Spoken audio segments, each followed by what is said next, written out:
Good morning, good morning, good morning. Welcome to this episode of Spiritual 3M, your morning medicine and meditation. Happy Juneteenth. Yes, we celebrate today. Why do we celebrate? Well, I gave you a preview on yesterday, but let me just reiterate. It was in 1863 during the Civil War when President Abraham Lincoln issued the Emancipation Proclamation, which declared more than 3 million slaves living in the Confederate States to be set free. But more than 2 years would pass before that news reached those African Americans living in that state of Texas.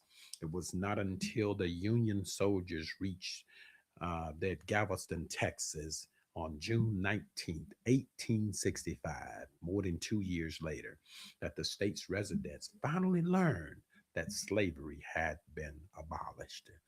These former slaves immediately began to celebrate with prayer and feasting and song and dance. This was a time when they were just celebrating the goodness of the Lord. I'm reminded of Galatians chapter 6 and verse 9. Let us not grow weary in well doing, for in due season we will reap if we faint not. So, following the following year, the first official Juneteenth celebrations took place right there in Texas. The original observances included prayer meetings and singing spirituals. Celebrants would wear new clothes as a way of representing their newfound freedom. Within a few years, African Americans in other states were celebrating Juneteenth that day as well, making it an annual tradition. So, Juneteenth, then through the years, it became a state holiday there in Texas in 1980. And other states subsequently followed suit, and where Juneteenth became a federal holiday in 1921. I'm saying, uh, I'm up here talking about 1921. That should be 2021. I said 1921. No, no, it wasn't then. It was 2021. That would have been something, certainly. But here we are today, Juneteenth commemorates freedom, emphasizes education and achievement. It is a day, it is a week, it is a month marked with celebrations, guest speakers, and family gatherings. It's a time that we can reflect, we can rejoice, a time for assessment and self improvement, planning for the future. And its growing popularity signifies a level of maturity and dignity for such a time as this.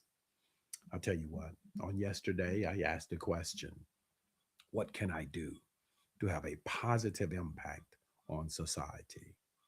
What can you do to have a positive impact on society? Well, on today, I would like to reiterate and share the words from our 32nd district representative of the mighty the third district, the birthplace of Omega Sci Fi Fraternity Incorporated. The words of DR Branch, District Representative Craig Branch. He says, here we are now, 161 years later. We stand on their shoulders. We reflect, we give honor to the many bridge builders who stood in the gap to move our communities forward. Their sacrifices helped pave the way for generations of African Americans to lead, to serve, to educate, to innovate, and break barriers across every sector of society.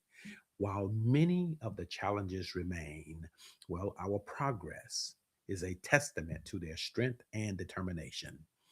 District Representative Branch goes on to say, as we honor their legacy, let us recommit ourselves to education, service, unity, and the call to action. As Omega men, there our branch tells us to continue. Let us continue to lead with integrity, uplift our communities, mentor our youth, and create opportunities for future generations. So, as we celebrate today, let us reflect and let us remember we are all, we're stronger together. Behold, how good and how pleasant it is for brethren to dwell together in unity. And let us not grow weary in well doing, for in due season we will reap if we faint not. God bless you, and may heaven smile upon you.